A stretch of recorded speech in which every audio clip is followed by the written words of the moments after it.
सबसे पहले मार्क्स को समझते हैं। मार्क्स का जो अप्रोच है वो एक डायलैक्टिकल अप्रोच, और वो डायलैक्टिकल अप्रोच को यूज़ करके उन्होंने कैपिटलिज्म का बहुत ही ज़बरदस्त एनालिसिस किया है। तो पहले हम समझते हैं डायलैक्टिकल अप्रोच। डायलैक्टिकल क्या? तो डायलैक्टिकल जो है मार्क्स का, ये हेगल का सिद्धांत है डायलैक्टिकल। इसका क्या अर्थ होता है? इसका अर्थ होता है रेसिप्रोकल रिलेशन। ये रेसिप्रोकल के टर्म में देखना चाहते हैं हर चीज़ को, यानी अगर एक चीज़ दूसरे को इम्पैक्ट कर रही है तो दूसरी चीज़ भी उसको इम्पैक्ट करेगी। तो हमें देख रहे हैं कि अब रिलेशंस के टर्म, इसलिए फर्स्ट पॉइंट जो है ये कह रहे हैं कि fact and values are not separable. इसका क्या अर्थ है? ये कह रहे हैं कि हमारे वैल्यू सिस्टम से ही फैक्ट बनते हैं और फैक्ट की वजह से वैल्यू सिस्टम, हम इनको अलग अलग नहीं देख सकते हैं, बल्कि हम एक इंटीग्रेटेड तरीके से देखें, एक इंटरकनेक्टेड देखें। इसी को कहते हैं डायलैक्टिकल अप्रोच। यानी फर्स्ट सेकेंड को इम्पैक्ट कर रही है और सेकेंड फर्स्ट का इम्पैक्ट कर रहे हैं। दूसरा जो है वो कह रहे no dividing line between social phenomena. Social phenomena में कोई डिवाइडिंग लाइन, यानी कैपिटलिस्ट कभी प्रोलेटरेट बन सकते हैं, प्रोलेटरेट कभी कैपिटलिस्ट। ये सिचुएशन टू सिचुएशन डिपेंड करते हैं, क्योंकि कैपिटलिस्ट को लॉस हो जाएगा तो वो क्या बन जाएगा? प्रोलेटरेट।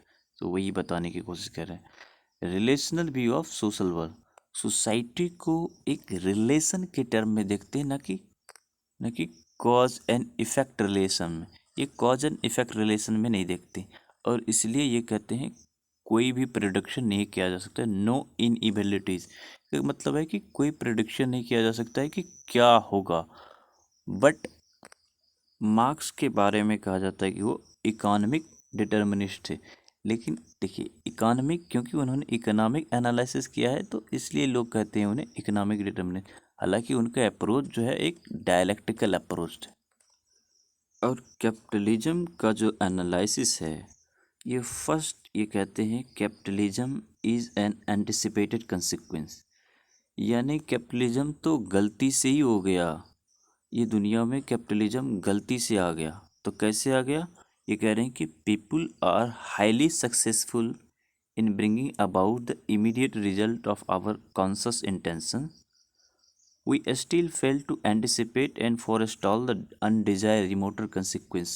ये कह रहे हैं कि हमें अगर कोई प्रॉब्लम हो तो हम उसका सॉल्यूशन तुरंत खोज लेते हैं, लेकिन उसका जो परिणाम होगा भविष्य में वो हम एंटिसिपेट नहीं कर पाते हैं, और उसी का परिणाम है कैपिटलिज्म।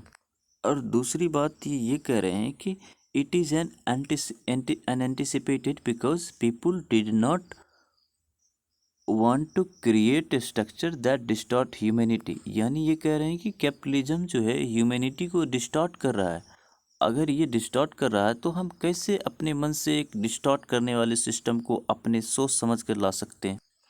यानी ये कह रहे हैं कि कैपिटलिज्म जो है ह्यूमैनिटी को डिस्टॉर्ट कर रहे हैं, और ये it distorts because capitalism alienates people.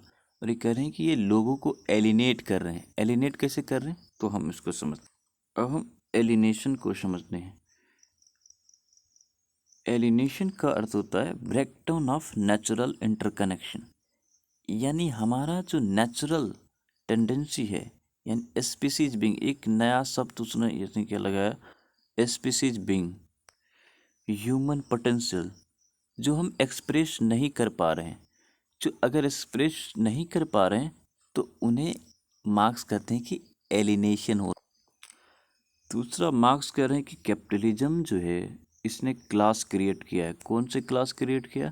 ये कह रहे हैं कि कैपिटलिज्म कैपिटलिस्ट क्रिएट किया। कैपिटलिस्ट किसको कहते हैं? Who owns the means of production. जो मीन्स ऑफ प्रोडक्शन ऑन करता है उसने उसको जो कहा है बुर्जुआ, उन्हें शब्द इस्तेमाल किया बुर्जुआ। और सेकेंड उन्होंने क्या कहा? Workers class. तो वर्कर्स क्लास कौन है? Who sell their labour to survive. Survival के लिए उन्हें लेबर, अपनी मेहनत को बेचना पड़ता है। उन्होंने इसको क्या कहा? प्रोलेटरिएट कहा है। और इस सिस्टम में, कैपिटलिज्म में, वर्कर्स जो है एलिनेटेड है। एलिनेटेड कहाँ से एलिनेटेड है? ब्रेकडाउन, यानी ब्रेकडाउन कहाँ से हुआ उनका? उनका हुआ productive activity, product, fellow workers and human potential. वो एक्सप्रेस नहीं कर पा रहे हैं, उनकी जो अपनी पोटेंशियल है वो पूरा एक्सप्रेस नहीं कर पा रहे हैं, उसे मार्क्स ने कहा है कि एलिनेशन है। और एक बात ध्यान रखिएगा, अगर जब मार्क्स कहता है एक्टिविटी, तो एक्टिविटी का अर्थ होता है पर्पसफुल इंडेवर्स, और वर्क का अर्थ होता है प्रोसेस ऑफ प्रोडक्शन, और क्रिएटिविटी का अर्थ होता है ability to make unique product. यानी आप देख रहे हैं कि मार्क्स जो है एक्टिविटी, वर्क और क्रिएटिविटी तीनों को अलग अलग डिफाइन किए हैं, और ये कहता है कि in capitalism work tends to be separated from activity and creativity, so workers are not able to express their human potential species being and they feel alienated. यानी वो जो एलिनेटेड फील करते हैं क्योंकि वो एक्सप्रेस नहीं कर पा रहे हैं। क्या नहीं एक्सप्रेस कर पा रहे हैं? Human potential. उनका जो वर्क है, एक्टिविटी, क्रिएटिविटी नहीं बन पा रहे हैं, वो सिर्फ वर्क कर रहे हैं, वर्क, उसमें कोई भी क्रिएटिविटी नहीं है। और कैपिटलिज्म का परिणाम क्या हुआ? In capitalism money can bestow on people powers and ability that they do not actually possess, which leads to exploitation of workers। ये कह रहे हैं कि पैसा की वजह से आदमी इतना पावरफुल हो जाता है जितना वो एक्चुअल में है नहीं, और उस पैसा की वजह से वो दूसरों को कंट्रोल कर पा रहा है, वो लेबर को कंट्रोल पा रहा है, और इससे क्या हो रहा है? एक्सप्लॉयटेशन हो रहा है। और ये जो एक्सप्लॉयटेशन हो रहा है, तो इससे कैसे बचा जाए? तो ये कह रहे हैं कि इमेंसिपेशन ऑफ वर्कर्स के लिए ये क्या कह रहे हैं? Human emancipation will only be complete when the real individual man has become a species being that is able to express human potential. इनका क्या कहना है? यानी वो able to express human potential, तो वह इमेंसिपेशन होगा वर्कर्स का, तो इमेंसिपेशन होगा। यानी वर्क, एक्टिविटी और क्रिएटिविटी एक हो जाए तो ही उसका क्या हो सकता है? इमेंसिपेशन हो। और ये कह रहे हैं कि ये इमेंसिपेशन कैसे होगा? तो ये कह रहे हैं through class struggle, class struggle के थ्रू होगा। देखिए एक बात ध्यान रखिएगा कि कार्ल मार्क्स ऐसा नहीं कह चाहते हैं कि वर्कर्स का राज होगा, वर्कर्स बनेगा और राजा, या फिर या कैपिटलिस्ट बनेगा और वर्कर्स का राज। नहीं नहीं, वो सोच रहे हैं कि सोसाइटी एक इक्वल हो, इक्वलिटी हो, उसके लिए वो सोचते हैं। ऐसा नहीं सोचते हैं कि वर्कर्स जो है शक्तिशाली होगा और वर्कर्स का राज। नेक्स्ट क्या है? Other ideas of marks. Other idea of marks में क्या? फर्स्ट है फेटिसिज्म ऑफ कमोडिटीज, बहुत ही इंपॉर्टेंट है। इसमें क्या कहते हैं? इसका क्या अर्थ होता है? इसका अर्थ तो ये होता है कि वर्कर जो प्रोडक्ट बना रहे हैं, ये प्रोडक्ट की कीमत नहीं है, उनके मेहनत की कीमत है, लेकिन वो समझ नहीं पा रहे हैं। तो वो क्या कर रहे हैं कि ये सोच रहे हैं कि कमोडिटी जो है उसका एक इंडिपेंडेंट एग्जिस्टेंस है, उसका अपना वैल्यू है। मेरे लेबर का उतना कमोडिटी के बराबर वो वैल्यू नहीं, इसलिए वो अपना रियल वैल्यू नहीं समझ पा रहे हैं। इसलिए कमोडिटीज़ का जो क्या हो रहा है? इंडिपेंडेंट एग्जिस्टेंस ये समझ रहे हैं। तो इससे क्या हो रहा है? फेटिसिज्म ऑफ कमोडिटीज़। सेकेंड है डिवीजन ऑफ लेबर।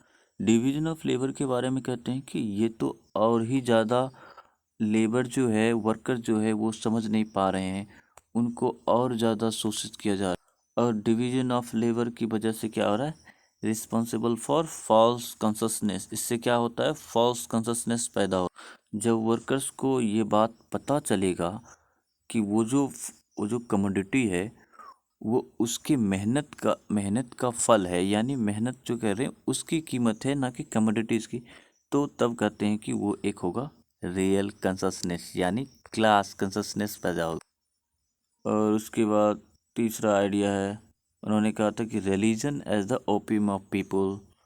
उसके बाद फिफ्थ है स्ट्रक्चर एंड सुपर स्ट्रक्चर की बात करते हुए उन्होंने इकोनॉमिक स्ट्रक्चर पर ज़्यादा दिया। तो उन्होंने स्ट्रक्चर जो यानी इकोनॉमी, उसके ऊपर क्या है? सुपर स्ट्रक्चर, नॉर्म्स, कल्चर वगैरह। उसके बाद है कि मोड ऑफ प्रोडक्शन की बात करते हैं, forces of production plus relations of production क्या कहते हैं, मोड ऑफ प्रोडक्शन, यानी अलग अलग मोड ऑफ प्रोडक्शन, यानी हिस्टोरिकल उन्होंने अध्ययन किया, Hunter gatherer, Asiatic, slavery, feudal, capitalism, socialism and communism वगैरह वगैरह, ये सब उन्होंने क्या किया, अध्ययन किया।